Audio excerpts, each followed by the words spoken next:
Міне сөйтіп Аллах Тағала Адам алейхиссаламды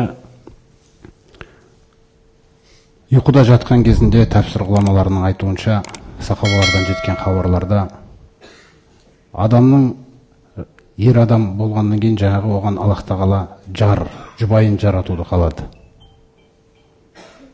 Алла Тағала сондай өмірді қалады ер адамға. Ерлі зайыпты болу деген нәрсе. Жұбымен болуын қалады да. Содан Адам алейхиссалам ұйқыда болған кезінде Аллах Тағала оның қабырғасынан, жүрегінің тұсындағы қабырғасы ең биік қабырғасы. Сол қабырғасынан Хауаны жаратады. Анамызды.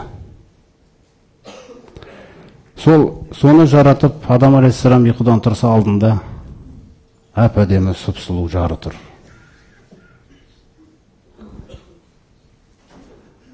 Содан атыңды өзің қой дейді ата алуға, есімін. Міне осы жерден жаңағы ерлі зайыптылардың арасындағы нәрсе басталады. Әйел адам ер адамнан жаралғаннан кейін, әйел адамның отаны ер адам. Қайтатын жаңағы қайнары ер адам. Осылай жаратқан Алла Тағала. Сосын қабырғасынан, жүрегінің тұсынан жаратуы қабырғасын қайыстырмасын. Әрдайым қасынан қолдау болып табылсын, жұбаныш болып табылсын деп осылай жаратқан оны. Сосын Адам алейхиссалам оған Хауа деп ат қояды.